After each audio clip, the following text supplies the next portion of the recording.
بسم الله الرحمن الرحيم إنما كان قول المؤمنين إذا دعوا إلى الله ورسوله ليحكم بينهم أن يقولوا سمعنا وأطعنا وأولئك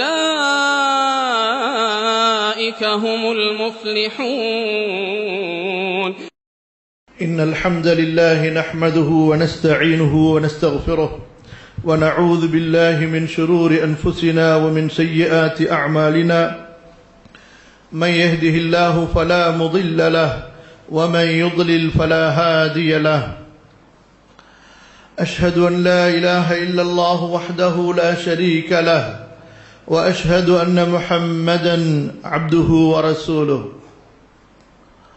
أرسله بالهدى ودين الحق ليظهره على الدين كله ولو كره الكافرون. عباد الله، أوصيكم ونفسي بتقوى الله. اتقوا الله العظيم ألا فقد فاز المتقون. கண்ணியத்திற்குரிய அல்லாஹ்வின் அடியார்களே, அல்லாஹ் ரப்புல் ஆலமீனை பயந்து கொள்ளுமாறு எனக்கும் உங்களுக்கும் அறிவுரை கூறியவனாக, அல்லாஹுவின் அச்சத்தின்படியே வாழ்க்கையை அமைத்துக் கொள்ளுமாறு அல்லாஹுவின் பயத்தை எனக்கும் உங்களுக்கும் நினைவூட்டியவனாக, நம்முடைய தனிப்பட்ட வாழ்க்கையிலும் சமுதாய வாழ்க்கையிலும் குடும்ப வாழ்க்கையிலும் அல்லாஹுவின் அச்சத்தின்படி வாழும்படி எனக்கும் உங்களுக்கும் அல்லாஹுவின் அச்சத்தை ஞாபகப்படுத்தியவனாக இந்த ஜும்ஆ உரையை ஆரம்பம் செய்கிறேன். அன்பிற்குரியவர்களே, அல்லாஹ் சுப்ஹானஹு வ தஆலா நமக்கு சிறந்த ஒரு மார்க்கத்தை தந்திருக்கின்றான், சிறந்த ஒரு வழிகாட்டலை தந்திருக்கின்றான். அந்த மார்க்கத்தின்படிதான் ஒரு முஸ்லிம் வாழ வேண்டும். அந்த மார்க்கத்தின்படிதான் ஒரு முஸ்லிம் தன்னுடைய வாழ்க்கையை அமைத்துக் கொள்ள வேண்டும். அதிலிருந்து பிசகுவதற்கோ வழி தவறுவதற்கோ ஒரு முஸ்லிமுக்கு எந்த காலத்திலும் அனுமதி இல்லை. கண்ணியத்திற்குரியவர்களே, அல்லாஹ் சுப்ஹானஹு வ தஆலா கொடுத்திருக்கின்ற இந்த மார்க்கம், அல்லாஹ் கொடுத்திருக்கின்ற இந்த மார்க்கம் இது ஒன்றுதான் நம்மை நேர்வழிப்படுத்தும். இந்த மார்க்கம்தான் நமக்கு இம்மை வாழ்க்கையை சீர்படுத்தி தரும். இந்த வாழ்க்கைதான் நம்முடைய மறுமை வாழ்க்கையை சீர்படுத்தி தரும். சொல்வதை கவனமாக கேளுங்கள். அல்லாஹுடைய இந்த மார்க்கம்தான் நம்முடைய இந்த உலக வாழ்க்கையை சீர்படுத்தும், நம்முடைய மறுமை வாழ்க்கையை சீர்படுத்தும். இந்த மார்க்கத்தை யார் மறுப்பார்களோ, இந்த மார்க்கத்தை யார் மாற்றுவார்களோ, இந்த மார்க்கத்திலிருந்து யார் விலகுவார்களோ அவர்கள் கண்டிப்பாக வழிகெட்டே தீருவார்கள். அவர்கள் மீது அல்லாஹுடைய சாபம் இறங்கிவிடும். அவர்கள் சோதனைக்கு ஆளாகுவார்கள். தனி மனிதன் வழி தவறினால் அவன் தன்னுடைய சுய வாழ்க்கையில் அதை அனுபவிப்பான். ஒரு குடும்பம் வழி தவறினால் அந்த குடும்பம் அல்லாஹுவின் தண்டனையை, சோதனையை, சாபத்தை எதிர்நோக்கும். ஒரு சமுதாயமே அல்லாஹுடைய மார்க்கத்தை மீறினால் அந்த சமுதாயமே அல்லாஹுடைய தண்டனையை அனுபவிக்க வேண்டி வரும்.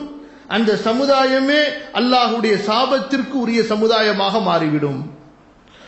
ஒரு நாடே அப்படி மாறிவிட்டால் அந்த நாட்டின் மீதே அல்லாஹுடைய சாபம் இறங்கிவிடும், அல்லாஹுடைய தண்டனை இறங்கிவிடும். அல்லாஹ் பாதுகாப்பானாக. அல்லாஹ் ரப்புல் ஆலமீன் தன்னுடைய வேதத்தின்படி மக்களுக்கு ஆதாரங்களை தெளிவுபடுத்தாத வரை, வழிகாட்டாத வரை அல்லாஹ் சுப்ஹானஹு வ தஆலா ஒரு சமுதாயத்தின் மீது தன்னுடைய தண்டனையை, வேதனை இறக்க மாட்டான். வேதத்தின் மூலமாக, தூதர்களின் மூலமாக மக்களுக்குண்டான வழிகாட்டலை கொடுத்து அந்த வழிகாட்டலை மக்கள் மீறும்போது, அந்த வழிகாட்டலை மக்கள் மீறும்போது அப்போது அல்லாஹ் ரப்புல் ஆலமீன் தன்னுடைய தண்டனையை அந்த சமுதாயத்தின் மீது இறக்குகின்றான். கண்ணியத்திற்குரியவர்களே, இன்றைய முஸ்லிம்களுடைய நிலையை பற்றி நாம் தொடர்ந்து பேசி வருகின்றோம். அல்லாஹ்வுடைய தூதரும் ஸல்லல்லாஹு அலைஹி வஸல்லம் கொடுத்த இந்த வாழ்க்கை நெறியை விட்டுவிட்டு, அல்லாஹ்வும் அல்லாஹ்வுடைய தூதரும் காண்பித்த இந்த அழகிய இஸ்லாம் என்ற இந்த கோட்பாட்டை, இந்த வாழ்க்கையின் வழிகாட்டுதலை விட்டுவிட்டு தங்களுடைய மன இச்சைக்கு ஏற்ப யூதர்களின், கிறிஸ்தவர்களின், மஜூசிகளின் கலாச்சாரத்திற்குள் சென்று இந்த சமுதாயம் தன்னுடைய தனித்தன்மையை அழித்துக் கொண்டிருக்கிறது. இந்த சமுதாயம் தன்னுடைய தனித்தன்மையை அழித்துக் கொண்டிருக்கிறது. இன்னொரு பக்கம் இந்த சமுதாயம் அல்லாஹ்வுடைய வேதத்தின் சட்டங்களிலிருந்து விலகிய காரணத்தால், தூதர் ஸல்லல்லாஹு அலைஹி வஸல்லமுடைய வழிகாட்டுதலிலிருந்து விலகிய காரணத்தால் இந்த சமுதாயத்திற்குள் குழப்பங்கள் அதிகமாகிவிட்டன, கோஷ்டிகள் அதிகமாகிவிட்டன, கருத்து வேற்றுமைகள் அதிகமாகிவிட்டன. இந்த சமுதாயம் இன்று இவர்களுக்கு மத்தியிலே இவர்கள் எதை தங்களுடைய வேதமாகவோ அல்லது தங்களுடைய சட்டமாகவோ எடுத்துக் கொள்கிறார்கள் என்றால், அல்லாஹ் அந்த நிலையிலிருந்து பாதுகாக்க வேண்டும் இந்த சமுதாயத்தை. இவர்களை இன்று வழி நடத்துவது இவர்களுடைய மன இச்சையை தவிர வேறொன்றும் இல்லை. இந்த சமுதாயத்தை தனி மனிதனையோ அல்லது சமுதாயத்தின் குழுக்களையோ, இந்த சமுதாயத்தின் குரூப்புகளையோ வழிநடத்தக்கூடியது மன இச்சையாக இருக்கிறது. அல்லாஹுவின் வேதமோ தூதரின் வழிகாட்டுதல்களோ அதிலிருந்து நேர் வழியை பெற்று அதன் அடிப்படையிலே வாழ வேண்டும் என்ற உணர்வுள்ள தனி மனிதனையும் பார்க்க முடியவில்லை, குடும்பத்தையும் பார்க்க முடியவில்லை, சமுதாயத்தையும் பார்க்க முடியவில்லை. எப்படி இருக்கிறது நம்முடைய நிலையை பொறுத்தவரை? எது பிடிக்கிறதோ அது மார்க்கம், எது பிடிக்கவில்லையோ அது நிராகரிக்கப்பட வேண்டும். ஒவ்வொருவருக்கும் அவரவருடைய விருப்பத்திற்கு ஏற்ப மார்க்கம் அமைய வேண்டும் என்று எதிர்பார்க்கிறார்கள். ஒரு ஆளின் அவருக்கு எது பிடிக்குமோ அவர் அதை மார்க்கமாக சொல்லுகிறார், அவருக்கு எது பிடிக்குமோ அதை அவர் மார்க்க சட்டமாக சொல்கிறார். ஒரு வியாபாரி அவருக்கு எது பிடிக்குமோ அதை அவர் மார்க்க சட்டமாக சொல்லுவார், பின்பற்றுவார். அவருக்கு எங்கே மார்க்கம் இடிக்குமோ, அந்த ஆலிமுக்கு எங்கே மார்க்கம் இடிக்குமோ அங்கே அந்த மார்க்கத்தை கண்டும் காணாமல் விட்டு சென்று விடுவார்.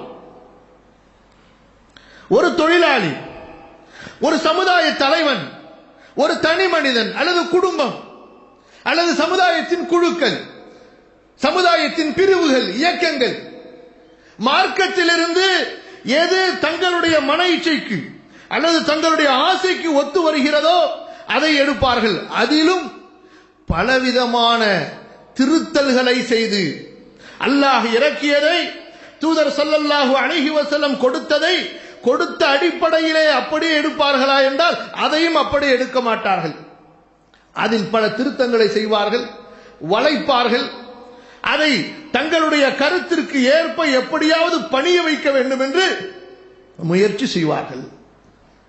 கண்ணியத்திற்குரியவர்களே, இதுதான் யூதர்களுடைய கலாச்சாரமாக இருந்தது, கிறிஸ்தவர்களுடைய கலாச்சாரமாக இருந்தது. ஒரு முஸ்லிமுடைய கலாச்சாரம், ஒரு முஸ்லிமுடைய இறை நம்பிக்கை எப்படி இருக்க வேண்டும் அல்லாஹ் சொல்லி காட்டுகின்றான். பாருங்கள், சூரா அன்-நூர். இன்னமா கான கௌலல் முஃமினீன் இதா துஉ இலல்லாஹி வ ரசூலிஹி அன் யகூலு சமிஅனா வ அத்தஅனா. அல்லாஹ் சொல்கிறான், என்னை நம்பிக்கை கொண்ட மூமின்களை நீங்கள் அடையாளம் காண வேண்டுமா? என்னை நம்பிக்கை கொண்ட மூமின்களை, இறை நம்பிக்கையாளர்களை, உண்மையான இறை விசுவாசிகளை நீங்கள் அடையாளம் காண வேண்டுமா? மூமின்கள் யார் என்று நீங்கள் தெரிந்து கொள்ள வேண்டுமா? நம்மை பொறுத்தவரை கொஞ்சம் தாடி இருக்க வேண்டும், கொஞ்சம் ஜுப்பா இருக்க வேண்டும், அல்லது ஏதாவது அல்லாஹ் ரசூலை பற்றி வாயிலே பேச வேண்டும். இது பொதுவாக நாம் ஒருவரை மூமின் என்று அடையாளம் காணுவதற்கு வைத்திருக்கிறோம். அன்பிற்குரியவர்களே, இந்த அடையாளங்களுக்கு மேலெல்லாம் ரப்புல் ஆலமீன் அடையாளங்களை வைத்திருக்கிறான். ரப்புல் ஆலமீன் சொல்லக்கூடிய அடையாளம் வெளிரங்கமான செயல்களை வைத்து அல்ல.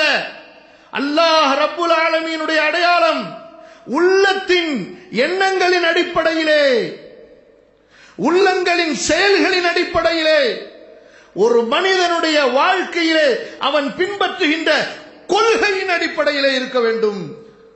இதுதான் அல்லாஹ் ரப்புல் ஆலமீன் மூமின்களுக்கு சொல்லக்கூடிய அடையாளம். ஏன் ரசூலுல்லாஹி ஸல்லல்லாஹு அலைஹி வஸல்லமுடைய காலத்திலே முனாஃபிக்குகள் தொழவில்லையா? இன்றைய மூமின்களை விட மிக அழகிய தொழுகை உள்ளவர்களாக அன்றைய முனாஃபிக்குகள் இருந்தார்கள். ரசூலுல்லாஹ்வுடைய காலத்தில் முனாஃபிக்குகள் இன்றைய காலத்தில் உள்ளவர்களுடைய, இன்றைய காலத்தில் தங்களை முஸ்லிம் என்று சொல்லிக் கொள்கின்ற இந்த பெயர் தாங்கிகளின் தொழுகையை விட அவர்களது தொழுகை சிறந்ததாக இருந்தது. அவர்கள் காலை தொழுகையை தவறவிட மாட்டார்கள். சிரமமாக இருக்கும், இருந்தாலும் தொழுவார்கள். இன்று நம்மிலே எத்தனை பேருக்கு ஃபஜ்ருடைய ஜமாத் கிடைக்கிறது என்று யோசித்து பார்த்துக் கொள்ளுங்கள்.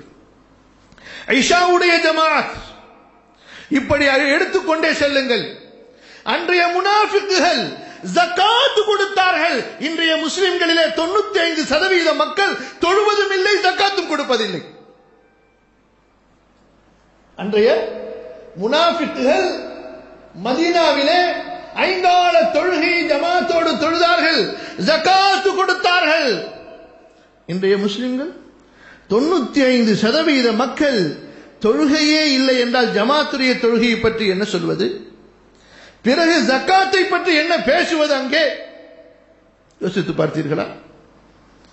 இந்த வெளிரங்கமான செயல்களை வைத்து நீங்கள் அடையாளம் காணுவீர்களா, அல்லது ரப்புல் ஆலமீன் சொல்லக்கூடிய அந்த அடையாளத்தை வைத்து அடையாளம் காணுவீர்களா?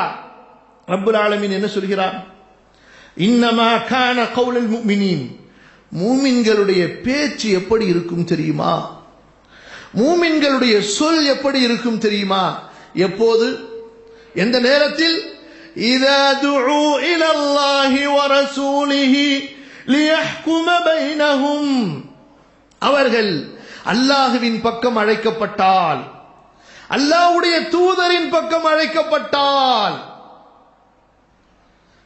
வாருங்கள் அல்லாஹ்வுடைய சட்டத்தின்படி நாம் நம்முடைய பிரச்சனைகளை தீர்ப்போம், ரசூலுல்லாஹ்வுடைய வழிகாட்டுதலின்படி நாம் நம்முடைய சண்டை சச்சரவுகளை, பிணக்குகளை, மனக்கசப்புகளை, நம்முடைய வாக்குவாதங்களை, நம்முடைய எல்லா விதமான உறவுகளையும் அமைத்துக் கொள்வோம் என்று அழைக்கப்பட்டால், இதா துஉ இலல்லாஹி வ ரசூலிஹி லியஹ்கும பைனஹும், மூமின்கள் என்ன சொல்வார்கள்?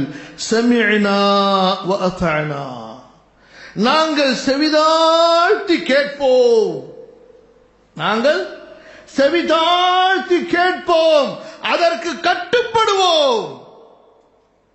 அல்லாஹ் சொல்கிறான், இவர்கள் மூமின்கள், இவர்கள் நம்பிக்கையாளர்கள். அல்லாஹு தஆலா பிறகு முனாஃபிக்குகளை பற்றி சொல்கிறான். முனாஃபிக்குகள் யார்? அவர்கள் செவிதாழ்த்துகிறோம் என்று சொல்வார்கள், ஆனால் மாறு செய்வார்கள். இன்றைய நம்முடைய முஸ்லிம்களின் நிலையை போல மார்க்கம் இஸ்லாம் என்று சொல்லுவார்கள், ஆனால் கட்டுப்பட மாட்டார்கள், ஆனால் ஏற்று பின்பற்ற மாட்டார்கள். எது பிடிக்குமோ அது மட்டும் இவர்களுக்கு மார்க்கம், எது பிடிக்காதோ அதை வாய்மூடி கூட இருக்க மாட்டார்கள். இஸ்லாமிய மார்க்கத்தில் எது இவர்களுக்கு பிடிக்கவில்லையோ, சரி நமக்கு பிடிக்கவில்லை, முதலில் இஸ்லாமிய மார்க்கத்தில் எனக்கு ஒன்று பிடிக்கவில்லை என்று சொல்வது இறை நிராகரிப்பு. அதை புரிந்து கொள்ளுங்கள். இஸ்லாமிய மார்க்கத்தில் அல்லாஹ்வுடைய சட்டத்தில் எனக்கு இது பிடிக்கவில்லை, அல்லாஹ்வுடைய மார்க்கத்தில் நான் இதை விரும்பவில்லை, இது எனக்கு பிடிக்காது என்று சொல்வது அல்லாஹுவை நிராகரிப்பது. இப்படிப்பட்டவர்கள் மனதளவில் கூட தங்களுடைய வெறுப்பை வைத்திருக்கவில்லை. இன்று எந்த அளவு துணிந்து விட்டார்கள் என்றால், தங்களுக்கு பிடிக்காத விஷயங்களை மார்க்கத்திலே, அதாவது இவர்களுடைய கலாச்சாரம் மாறிவிட்ட காரணத்தால், இவர்களது சூழ்நிலை மாறிவிட்ட காரணத்தால், இவர்கள் வளர்ந்த வாழுகின்ற சூழ்நிலை மாறிய காரணத்தால், அந்நியர்களோடு அந்நியர்களாக இவர்கள் கலந்துவிட்ட காரணத்தால் அல்லாஹ்வுடைய தீனை இன்று மாற்றார்கள் எதிர்க்க வேண்டிய அவசியமில்லை, முஸ்லிம்களே எதிர்த்து அழித்து விடுவார்கள். அல்லாஹ்வுடைய தீனின் சட்டங்களை அழிப்பதற்கு இன்று வேறு யாரும் யகூதி நசராணி வர வேண்டிய அவசியமில்லை, இன்றைய முஸ்லிம்களே போதும். அன்பிற்குரியவர்களை அல்லாஹ் பாதுகாப்பானாக. இந்த நிலையை பற்றித்தான் அல்லாஹ் ரப்புல் ஆலமீன் அவனுடைய கண்ணியத்திற்குரிய வேதம் அல் குர்ஆனிலே பல இடங்களிலே சொல்லுகின்றான். இன்று காஃபிர்களின் கலாச்சாரத்திலே முஸ்லிம் சமுதாயமாகிய நாம் வாழுகின்றோம். முஸ்லிம் சமுதாயமாகிய நாம் காஃபிர்களின் கலாச்சாரத்திலே கலந்து கொண்டிருக்கிறோம். முஸ்லிம் சமுதாயமாகிய நாம் காஃபிர்களின் கலாச்சாரத்தோடு ஒன்றி அதை சரிகாணக்கூடிய அளவிற்கு மாறிவிட்டோம். இஸ்லாமிய கலாச்சாரத்தை தவறு என்று சொல்லக்கூடிய அளவுக்கு இன்றைய முஸ்லிம் சமுதாயம் மாறி இருக்கிறது. இஸ்லாமிய கலாச்சாரத்தை வெறுக்கக்கூடிய அளவிற்கு, எதிர்க்கக்கூடிய அளவிற்கு, புறக்கணிக்கக்கூடிய அளவிற்கு, விமர்சனம் செய்யக்கூடிய அளவிற்கு இஸ்லாமிய சமுதாயம் மாறி இருக்கிறது. காஃபிர்களின் கலாச்சாரம் அவர்களுக்கு அலங்காரமாக இருக்கிறது. இவர்களது நிலை என்ன? இவர்களுக்கு பிடித்தது மார்க்கம், இவர்களுக்கு பிடிக்காதது மார்க்கம் இல்லை. இவர்களுக்கு பிடித்தபடி மார்க்கம் இருக்க வேண்டும் என்று விரும்புகிறார்கள். இந்த ஆலிமிடத்தில் செல்வார்கள், அவர் சொன்னது மனதுக்கு பிடிக்கவில்லையா? தங்களுடைய மனதிற்கு பிடித்ததை ஒரு ஆலிம் சொல்லுகின்ற வரை மார்க்க தீர்ப்பு கேட்டு அலைந்து கொண்டே இருப்பார்கள். பார்க்கிறீர்களா இல்லையா? அல்லாஹ்வுடைய சட்டத்தை கேட்கும் போது ஒருவர் ஹராம் என்று சொல்லிவிட்டால் ஹலாலாக அதை ஆக்காத வரை அவர்களுடைய ஃபத்வா கேட்கின்ற அந்த நிலை மாறவே மாறாது. என்ன செய்வார்கள்? முந்தைய ஆலிமிடத்திலே சென்று என்ன சொன்னார்களோ அதில் அப்படியே பல விஷயங்களை கட் பண்ணி விடுவார்கள். இன்னொரு ஆலிமின் வாயிலிருந்து ஹலால் என்று வார்த்தை வருகின்ற வரை அந்த சம்பவங்களை எப்படியெல்லாம் மறைக்க முடியுமோ, மாற்ற முடியுமோ, திருத்த முடியுமோ, அதிலே குழப்பத்தை உண்டாக்க முடியுமோ, ஏதாவது ஒன்றை சொல்லி அதிலிருந்து ஹலால் என்ற ஃபத்வா வருமா என்று கிடைக்கின்ற வரை ஓய்வது கிடையாது. சில நேரங்களில் இவங்களே ஆலிமுக்கு எடுத்து கொடுப்பாங்க. என்ன ஆலிம் சார், அது ஒன்றும் தப்பு இல்லை, இல்லை ஹராம் இல்லை, இல்லை ஹலால் தானே, அது எப்படி தப்பாகும், ஹலால் ஆகும், ஹராம் ஆகும் அப்படின்னு கேட்டவன இந்த ஆலிம்சா பாப்பாரு, எதுக்குப்பா பெரிய இடத்து வம்பு, ஆமாங்க இருக்கலாம் தான், கொஞ்சம் பார்த்துக்குங்களேன், முடிஞ்சு போச்சு. கண்ணியத்திற்குரியவர்களே, அல்லாஹ் நமது நிலையை பாதுகாப்பானாக. கண்ணியத்திற்குரிய இந்த வேதம் அல் குர்ஆன் இதை ஒரு சாதாரணமான பிரச்சனையாக எடுத்துக்கொள்ளவில்லை. இன்று இது ஒரு சாதாரணமான பிரச்சனையாக மாறி இருக்கிறது. நாம் நமது வெளிரங்கமான அமல்களை கொண்டு திருப்தி அடைந்து கொண்டிருக்கிறோமே, ஆனால் உள்ளத்தின் நிலை இப்படி கல்லை விட கடினமாக மாறி இருக்கிறது. அல்லாஹ்வின் சட்டங்களை ஏற்றுக்கொள்வதிலே இது ஒரு சாதாரணமான நிலைமையா? இது ஒரு சாதாரணமான நிலைமையா? அல்லாஹ் ரப்புல் ஆலமீன் இதை குஃப்ர் என்று சொல்கிறான். சூரத்துல் பக்ராவுடைய 2வது அத்தியாயத்தின் 85வது வசனத்தை படித்து பாருங்கள். அல்லாஹு தஆலா இப்படித்தான் தௌராத்தையும் இன்ஜீலையும் பின்பற்றிய அந்த யூத கிறிஸ்தவர்களை பார்த்து அல்லாஹ் கேட்கிறான், அஃபதுமினூன பிபஅதில் கிதாப் வதக்ஃபுரூன பிபஅதின், வேதத்தில் சிலதை நீங்கள் ஏற்றுக்கொண்டு சிலதை நீங்கள் மறுத்து விடுகின்றீர்களா? அஃபதுமினூன பிபஅதில் கிதாப் வதக்ஃபுரூன பிபஅதின், வேதத்தில் சிலவற்றை நீங்கள் ஏற்றுக்கொண்டு சிலவற்றை நீங்கள் நிராகரித்து விடுகின்றீர்களா? அடுத்த வசனங்களிலே வருகிறது எதை அவர்கள் ஏற்றார்கள், எதை அவர்கள் மறுத்தார்கள் என்று. இந்த வசனத்திலே அல்லாஹ் கேட்கிறான், வேதத்தில் சிலவற்றை நீங்கள் ஏற்றுக்கொண்டு சிலவற்றை நீங்கள் மறுக்கின்றீர்களா?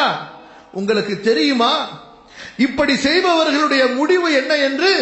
فَمَا جَزَاءُ مَنْ يَفْعَلُ ذَلِكَ مِنْكُمْ إِلَّا خِزْيٌ فِي الْحَيَاةِ الدُّنْيَا, யார் இப்படி நடப்பார்களோ அவர்களுக்கு இந்த உலக வாழ்க்கையில் கேவலத்தை தவிர, இழிவை தவிர வேறு என்ன கிடைக்கும்? வயௌமல் கியாமா, மறுமை நாளிலோ யுரத்தூன இலா ஷத்தில் அதாப். அல்லாஹ் தஆலா சாதாரணமாக சொல்லவில்லை, வேதனையில், தண்டனையில் மிக கடினமான தண்டனைக்கு அவர்கள் கொண்டு வரப்படுவார்கள். வமல்லாஹு பிகாஃபிலின் அம்மா தஅமலூன், வமல்லாஹு பிகாஃபிலின் அம்மா தஅமலூன். நீங்கள் செய்வதை அல்லாஹ் கண்டுகொள்ளாமல் இருக்கிறான் என்று எண்ணி விடாதீர்கள். கண்ணியத்திற்குரியவர்களே, கொஞ்சம் நமது சமுதாயத்தின் நிலையை நினைத்து பாருங்கள்.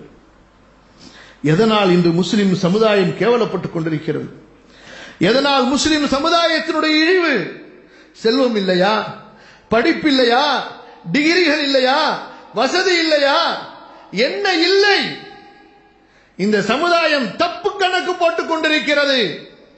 உலகத்தை வைத்து கண்ணியத்தை உலகத்திலே பெற்றுவிடலாம் என்று அல்லாஹ்வின் விதியை இந்த சமுதாயம் மாற்ற நினைக்கிறது.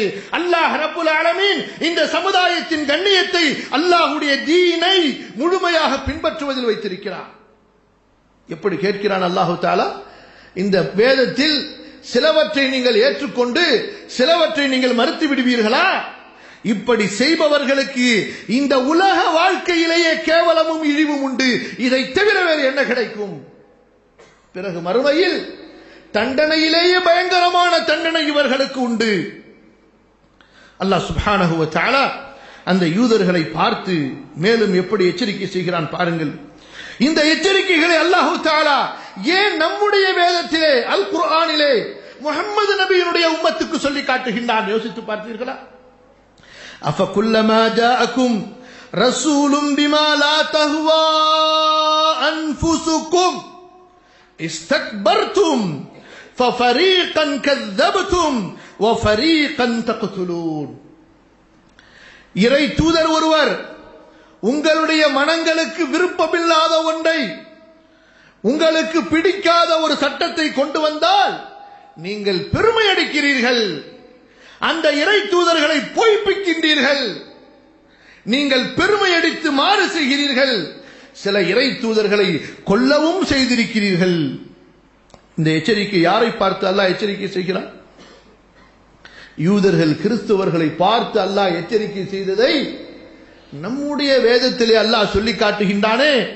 முஸ்லிம் சமுதாயமே, உனது நிலை இப்படி மாறிவிட வேண்டாம். ரஹ்மத்துடைய உம்மத்தாக, ரஹ்மத்துல் ஆலமீனுடைய உம்மத்தாக அனுப்பப்பட்ட நீ யூத கிறிஸ்தவ கலாச்சாரங்களை பின்பற்றி அல்லாஹ்வுடைய சாபத்திற்கு ஆளாகி விடாதே, அல்லாஹ்வுடைய தண்டனைக்கு ஆளாகி விடாதே. அல்லாஹ்வை பொறுத்தவரை அவனுடைய நியதி ஒன்றுதான் கண்ணியத்திற்குரியவர்களே, சுன்னத்தல்லாஹ், அல்லாஹ்வுடைய நியதி ஒன்றே ஒன்றுதான். வலன் தஜித லி சுன்னத்தில்லாஹி தப்தீலா வலன் தஜித லி சுன்னத்தில்லாஹி தஹ்வீலா. அல்லாஹ்வுடைய அந்த நியதியை உங்களில் யாராலும் மாற்ற முடியாது. அல்லாஹ்வுக்கு கட்டுப்பட்டால், அல்லாஹ்வுடைய தூதருக்கு பணிந்தால் வெற்றி, கண்ணியம். அல்லாஹ்வுடைய சட்டத்தை மீறினால், தூதருடைய வழிமுறையை உதாசீனம் செய்தால் இழிவு, நாசம். இதுதான் அல்லாஹ்வுடைய விதி. உலகத்தை படைத்த நாளிலிருந்து, இறை தூதர்களை அனுப்பிய நாளிலிருந்து அல்லாஹ் ரப்புல் ஆலமீன் இந்த நியதியை பின்பற்றி வருகிறான். யாருக்கு கண்ணியம்? வலில்லாஹில் இஸ்ஸத்து வலிரசூலிஹி வலில் முஃமினீன். கண்ணியம் யாருக்கு? அல்லாஹ்விற்கு.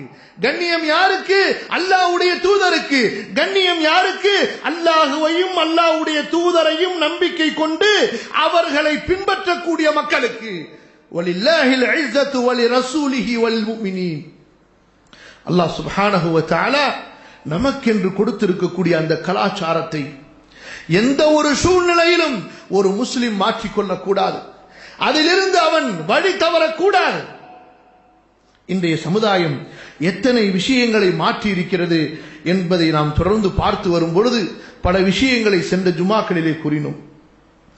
குறிப்பாக இந்த சமுதாயத்தின் சீர்கேடுகளை நாம் அலசி ஆராய்ந்து பார்க்கும் பொழுது திருமண வாழ்க்கை இந்த சமுதாயத்தின் திருமணம் நிக்காஹ் என்ற அந்த உறவு முறையை எடுத்துக்கொள்ளும் பொழுது இந்த சமுதாயம் இன்று இது செய்யக்கூடிய நிக்காஹ், இந்த சமுதாயத்தின் திருமண வாழ்க்கை, கணவன் மனைவி உறவுகள், அவர்களுடைய ஏனைய மனக்கசப்புகள், பிரச்சனைகள் அல்லாஹ்வும் அல்லாஹ்வுடைய தூதரும் வழிகாட்டிய முறைப்படி இருக்கின்றதா என்று கொஞ்சம் யோசித்து பாருங்கள்.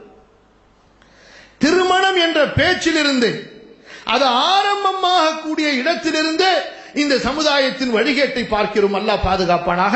அல்லாஹ் பாதுகாத்த சிலரை தவிர. அல்லாஹ்வுடைய தூதர் ஸல்லல்லாஹு அலைஹி வஸல்லம் அவர்கள் திருமணத்திற்கு நமக்கு வழிகாட்டவில்லையா? அந்த கண்ணியத்திற்குரிய தோழர்கள் திருமணம் செய்து நமக்கு முன்மாதிரியாக திகழவில்லையா? இன்றைய சமுதாயத்தின் திருமணம் ரசூலுல்லாஹி ஸல்லல்லாஹு அலைஹி வஸல்லம் காட்டி தந்த திருமண அந்த வழிமுறைகளின் படிதான் இருக்கின்றதா என்று கொஞ்சம் யோசித்து பாருங்கள். இன்றைய திருமணத்தின் சடங்குகளை கொஞ்சம் யோசித்து பாருங்கள். ஒரு ஆண் மகனுக்கு அல்லது ஒரு பெண் மகனுக்கு, ஒரு மகளுக்கு பெண் பேசுவதிலிருந்து, துணை பேசுவதிலிருந்து அங்கே சடங்குகளும் சம்பிரதாயங்களும் எப்படி ஆரம்பமாகின்றன? யூதர்களை போன்று, கிறிஸ்துவர்களை போன்று மோதிரங்கள் அணிவிக்கப்படுகின்றன. நிச்சயதார்த்தங்கள், மங்கினி என்று சொல்வார்கள், பரிசம் என்று சொல்வார்கள், சீனி போடுதல் என்று சொல்வார்கள். சீனியும் போட வேண்டாம், பரிசமும் செய்ய வேண்டாம், அந்த குடும்பத்திலே மண்ணை அள்ளித்தான் கொட்ட வேண்டும். அல்லாஹ் பாதுகாப்பானாக. என்ன நடைமுறை, என்ன நடக்கிறது அங்கே? எப்படி காலம் அதாவது இந்த மக்கள் அநியாயத்திலே வரம்பு மீறி கொண்டிருக்கிறார்கள் என்றால், முன்பு ஒரு காலத்திலே இந்த பெண் பேசுவது, மாப்பிள்ளை பேசுவது என்றால் ஏதோ ஒரு 10 பேர் போவாங்க ஒரு வீட்டுக்கு, பேசுவாங்க, பிடிச்சிருந்தா சரின்னு சொல்லிட்டு வருவாங்க. திருமணத்துக்கு ஒரு தேதியை அடுத்து அவங்க நிர்ணயிப்பாங்க, திருமணம் நடக்கும். இன்று எப்படி நடக்கிறது? அந்த பெண் பேசுகின்ற அந்த நிகழ்ச்சியே, அதாவது பெண் பேசுவதற்குரிய, பெண் பேசியதற்கு பிறகு அதை முடிவு செய்வது, அதாவது முடிவு செய்ததை வெளிப்படுத்துவது, பகிரங்கப்படுத்துவது, அந்த செலவே, அதற்கு செய்யப்படக்கூடிய செலவுகளை வைத்து பல திருமணங்களை செய்து விடலாம். என்னங்க இங்க என்ன கல்யாணமா நடக்குதுன்னு கேட்டா, இல்லங்க கல்யாணம் நடக்கலங்க, நிச்சயதார்த்தம் நடக்குது. காபிர்களின் கொள்கை, காபிர்களின் கலாச்சாரம். சரி, அடுத்தபடி என்ன இங்கு சென்றார்கள்? இந்த நிச்சயதார்த்தத்திலே என்னென்ன அநியாயங்கள், என்னென்ன அசிங்கங்கள், ஆபாசங்கள், அத்துமீறல்கள் நடக்கின்றன என்பதை என்னை விட நீங்கள் அதிகம் அறிந்தவர்கள். அடுத்து நிச்சயதார்த்தம் நடந்து விட்டால் என்ன? திருமணமா நடந்து விட்டது, நிக்காக நடந்து விட்டது. நிச்சயதார்த்தம் நடந்தவுடனேயே பெண்ணுடைய தொலைபேசி எண் யாருக்கு கொடுக்கப்படுகிறது?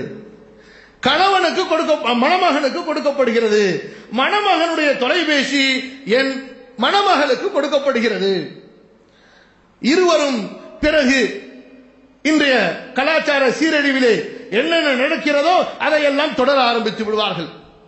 இன்னும் சில குடும்பங்களில் அல்லது பல குடும்பங்களில், சில ஊர்களில் அல்லது பல நகரங்களிலே நிலைமை எந்த அளவு மோசமாகி விட்டதென்றால், திருமணம் நிச்சயித்த பெண்ணோடு, திருமணம் நிச்சயித்த ஆணோடு, ஒரு ஆண் பெண்ணோடு, பெண் ஆணோடு தனிமையிலே பல நாட்கள் சுத்தி திரியக்கூடிய பழக்கமாக, கலாச்சாரமாக மாறி இருக்கிறதா இல்லையா? யோசித்து பாருங்கள். சமுதாயத்திலே அக்கறை கொண்ட பலர் பல இடங்களிலே முஸ்லிம் ஜோடிகள் சுத்தி திரிவதை பார்த்து நிறுத்தி அங்கே கேள்வி கேட்டால், எங்களுக்கு கல்யாண நிச்சயம் பேசியாச்சு, அதனாலதான் வந்தோம்.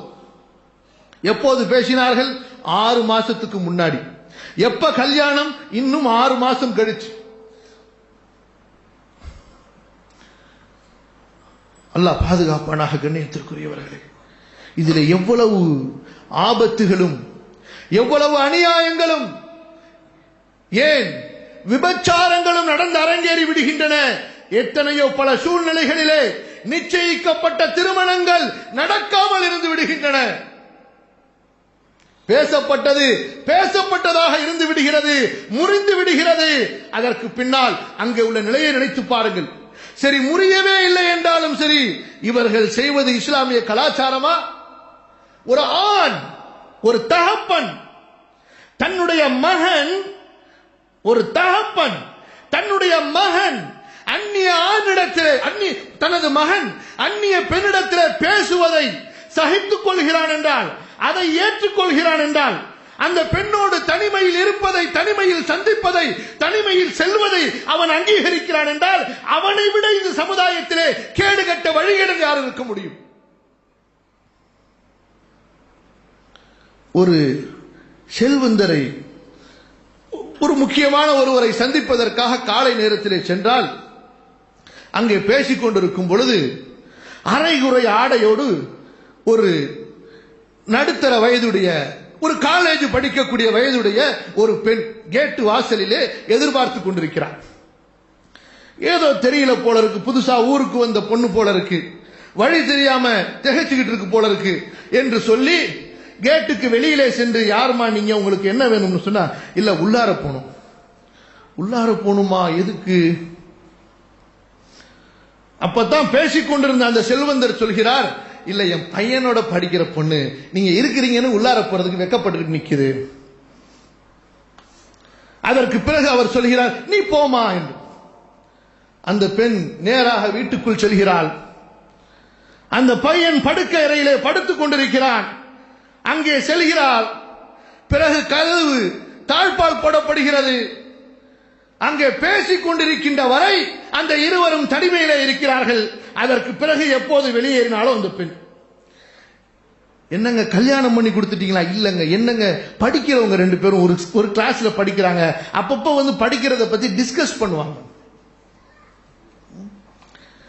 இந்த சமுதாயத்தின் வெட்கமும் மானமும் சீரழிந்ததற்கு அல்லாஹ்வுடைய சாபம் தாரை தாரையாக இறங்கக்கூடிய மழையாக இறங்குவதற்கு இதை விட வேறு என்ன காரணத்தை நீங்கள் தேடப் போகிறீர்கள்? சொல்லுங்கள் பார்க்கலாம். எவ்வளவு கேடுகெட்ட ஒரு நிலை. ஒரு தகப்பன் தனது வீட்டுக்குள் ஜினா நடப்பதை அங்கீகரிக்கிறான். இன்னும் பல இடங்களிலே தனது மகள் அந்நிய ஆணோடு படிக்கின்றேன் என்ற பெயரில் தனிமையில் சந்திப்பதை, தனிமையில் செல்வதை ஏற்றுக்கொள்ளக்கூடிய அளவுக்கு ஒரு தகப்பனுடைய நிலை மாறி இருக்கிறது என்றால், இவனைத்தானே அல்லாஹ்வுடைய தூதர் ஸல்லல்லாஹு அலைஹி வஸல்லம் சொன்னார்கள், பொன்னையன் என்று, தய்யூத் என்று சொன்னார்கள். இவர்களுக்கு என்ன பெயர் வைத்தார்கள் ரசூலுல்லாஹ் ஸல்லல்லாஹு அலைஹி வஸல்லம்? தய்யூத், பொன்னையன் என்று சொன்னார்கள். யார் இவன்? அல்லதி யுகிர்ரு ஃபி அஹ்லிஹில் குபத், தன்னுடைய குடும்பத்தார்கள், மனைவியோ அல்லது தாயோ சகோதரியோ மகளோ அந்நிய ஆண்களோடு பழகுவதை அங்கீகரிக்கக்கூடியவன். இவனை அல்லாஹ் பார்க்க மாட்டான், இவன் பக்கம் அல்லாஹ் திரும்ப மாட்டான், அல்லாஹ் இவனிடம் பேச மாட்டான், இவனை அல்லாஹ் பரிசுத்தப்படுத்த மாட்டான். நரகத்தின் கொடிய வேதனை இவனுக்கு உண்டு என்று அல்லாஹ்வுடைய சட்டத்தை சிறுபிள்ளையிலிருந்தே ஊட்டி அல்லாஹ்வின் அச்சத்தின்படி வாழ வைக்காத அந்த குடும்ப தலைவன் கையாலாகாதவனாக மாறி இருப்பதை பார்க்கிறோம். பிள்ளைகள் எல்லாம் தலைக்கு மேல வளர்ந்து போச்சு, இனி நாம் என்ன என்னங்க உங்க பையன் இப்படி இருக்கிறானே, என்னங்க உங்க மகளுடைய புர்கா ஹிஜாப் அது செல்வது இப்படி இருக்கிறது. கடை தெருவிலே நீங்கள் மாலை நேரத்திற்கு பிறகு நம்முடைய பெண் பிள்ளைகள் செல்லுகின்ற அந்த கலாச்சாரத்தை என்றைக்காவது பார்த்திருக்கிறீர்களா?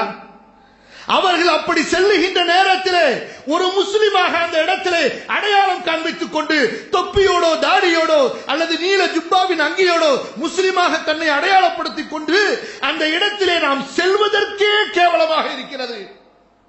ஏன் இவள் புர்கா அணிந்து செல்கிறாள்? இவள் ஏன் இந்த கருப்பு நிற புர்காவோடு செல்கிறாள்? இதை அவிழ்த்து விட்டு சென்றிருக்கலாமே என்று கை சேதப்படக்கூடிய அளவுக்கு, கண் கலங்கக்கூடிய அளவுக்கு, மனம் வேதனைப்படக்கூடிய அளவுக்கு அந்த பெண்ணுடைய நடை, உடை, பாவனை, அவளுடைய அலங்காரம், தலைமுடி வெளியிலே தெரியும்படி, முகத்தின் அலங்காரங்கள், கழுத்திலிருந்து பிறகு இறுக்கமான ஹிஜாபுகள், அலங்காரமான ஹிஜாபுகள், அணிந்திருக்கின்ற ஆடைகளை விட ஹிஜாப் அட்ராக்ஷனாக, கவரக்கூடியதாக, ஈர்க்கக்கூடியதாக இருக்கிறது. இதையெல்லாம் ஒரு தகப்பன் ஏற்றுக்கொள்கிறான் என்றால் இந்த தகப்பனை விட கேடுகட்டவன் யாரும் இருக்க முடியாது. பெண்களை சொல்லி குற்றமில்லை கண்ணியத்திற்குரியவர்களே, அந்த பெண்களை நிர்வகிக்கக்கூடிய ஆண்கள் குற்றவாளிகள். உன்னால் உன்னுடைய மகளை திருத்த முடியவில்லை என்றால் நீ எதற்கு கல்யாணம் செய்தாய்? உன்னால் உன்னுடைய மனைவியை நிர்வகிக்க முடியவில்லை என்றால் உனக்கு எதற்கு திருமணம்? அல்லாஹ்வுடைய ஹலாலான திருமணத்தை நீ உன்னுடைய இச்சைக்காக செய்து உன்னுடைய மனைவியை ஹராமிலே தள்ளிக் கொண்டிருக்கிறாயே, பிள்ளைகளை பெற்று அல்லாஹ்வுக்கு மாறு செய்யக்கூடிய பாவிகளாக வளர்க்கின்றாயே, இதற்கா அல்லாஹ் உனக்கு பிள்ளைகளை கொடுத்தான்? யோசித்து பாருங்கள் சமுதாயத்தினுடைய நிலை. இந்த தெருக்களிலே செல்லுகிறார்களே இந்த பெண்கள், இவர்களெல்லாம் யார்? எங்கேயோ வேற ஊர்ல இருந்து வந்தவங்களா? வேறு கிரகத்திலிருந்து வந்தவர்களா? நம்மில் சிலருடைய சகோதரிகள் தானே, நம்மில் சிலருடைய தாய்மார்களாக இருக்கலாம் அல்லவா? நம்மில் சிலருடைய சிறிய பெரிய தாய்களாக இருக்கலாம் அல்லவா? நம்மில் சிலருடைய மாமிகளாக இருக்கலாம் அல்லவா? ஏன் கண்ணியத்திற்குரியவர்களே, ஆண்களாகிய நமக்கு ரோஷம் வரவில்லையா? தன்னுடைய குடும்பத்தில் ஒரு பெண் இப்படி சீரழிவதை பார்க்கும் போது காபிர்களை போன்று மாறி இருக்கிறார். சமீபத்தில் ஒரு இடத்திற்கு சென்றோம். இந்துக்களுக்கு வந்த ஒரு பண்டிகை. அந்த பண்டிகைக்கு இந்துக்கள் எல்லாம் வெளியே காலையிலே கோலம் போட்டுக் கொண்டிருக்கிறார்கள். காலையில் அல்ல, இரவு நேரத்தில். நாங்கள் செல்லும் போது 10:30 மணி இருக்கும். கோலம் போட்டுக் கொண்டிருக்கிறார்கள். பார்த்தால் அங்கே அந்த இந்து பெண்களுக்கிடையே, இந்து பெண்கள் என்று சொன்னால் ஹிஜாப் இல்லாமல் வெளியில் இருப்பதால் இந்து பெண்கள் என்று சொல்கிறோம். அதில் எத்தனை முஸ்லிம் பெண்கள் இருந்தார்களோ அல்லாஹு ஆலம். அதிலே ஒரு பெண், வாலிபமான ஒரு பெண் பர்தா அணிந்து கொண்டு கோலம் போட்டுக் கொண்டிருக்கிறார். காரிலே சென்று நாங்கள் காரை நிறுத்திவிட்டோம். அதற்கு மேல் அதை தாண்டி செல்வதற்கு, அந்த தீமையை பார்த்துவிட்டு கண்டிக்காமல் செல்வதற்கு எங்களுக்கு மனம் வரவில்லை. என்ன செய்வது, யார் இறங்கி சொல்வது என்று திகைத்துக் கொண்டிருக்கின்ற வேளையிலே அந்த பெண் பார்த்தால் என்ன, சில நிமிடங்களாக கார் நின்றிருக்கிறது, வெளிச்சம் அடிக்கிறது என்று காரிலே பார்க்கிறார். அங்க பார்த்தா தொப்பியோட தாடியோட சில பேர் உட்கார்ந்து இருக்கிறாங்க. அந்த பெண் எப்படி சுதாரிக்கிறாள் பாருங்கள். உடனே அதே நிலையில் அப்படியே தனது அந்த வேலையை விட்டுவிட்டு வீட்டுக்குள் ஓடுகிறார். சரி, வெக்கம் வந்துருச்சு போல இருக்கு, பயந்துட்டாங்க போல இருக்கு, அல்லாஹ்வுடைய அச்சம் வந்துருச்சு, போயிட்டாங்க என்று காரை நாங்க கொஞ்சம் நகர்த்தணும். பார்த்தால் கண்ணியத்திற்குரியவர்களே, அந்த வீட்டின் அந்த கார் பார்க்கக்கூடிய அந்த இடத்திலே நின்று கொண்டு அவசரமாக தன்னுடைய புர்காவை கழட்டி வீசுகிறார்.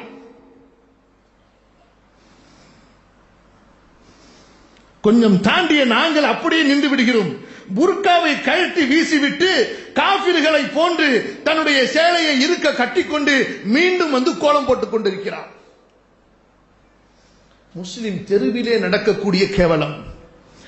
எத்தனை முஸ்லிம் தெருக்களிலே, முஸ்லிம்களுடைய முஹல்லாக்களிலே இஸ்லாமிய பெண்கள் அந்நிய ஆண்களோடு படிக்க செல்வதோ, வேலைக்கு செல்வதோ அல்லது சுத்த செல்வதோ நடந்து கொண்டிருக்கிறது. கடைசியிலே ஒரு முஸ்லிமான பெண் ஒரு காஃபிரோடு ஓடிவிட்டால் என்று சொல்லும் போது மட்டும் இந்த சமுதாயத்தின் ஆண்களுக்கு ரோஷம் வருகிறது. அவர்களை வளர்க்கும் போது ஏன் உங்களுக்கு ரோஷம் வரவில்லை? அந்த தப்பை அவர்கள் செய்ய ஆரம்பிக்கும் போது இந்த ரோஷம் எங்கே சென்றது? இதான் கண்ணியத்திற்குரியவர்களே, அந்நியருடைய கலாச்சாரத்திலே ஊறிவிட்ட காரணத்தால் மாறிவிட்ட காரணத்தால் ஏற்படுகின்ற அவலம், கேவலம். இன்னும் பல விஷயங்கள் இருக்கின்றன. அடுத்தடுத்த ஜுமாக்களிலே பார்ப்போமாக. அல்லாஹ் சுப்ஹானஹு வ தஆலா நம்முடைய சமுதாயத்தை சீர்திருத்தம் செய்வானாக. நம்முடைய வாலிபர்களுக்கும் நம்முடைய வாலிப பெண்களுக்கும் இறை அச்சத்தையும் அல்லாஹ்வின் மார்க்கத்தை பின்பற்றக்கூடிய ஈமானையும் தந்தருள்வானாக. அகூலு கௌலி ஹாதா வ அஸ்தக்ஃபிருல்லாஹல் அஸீம் லீ வ லக்கும் ஃபஸ்தக்ஃபிரூஹு இன்னஹு ஹுவல் கஃபூருர் ரஹீம்.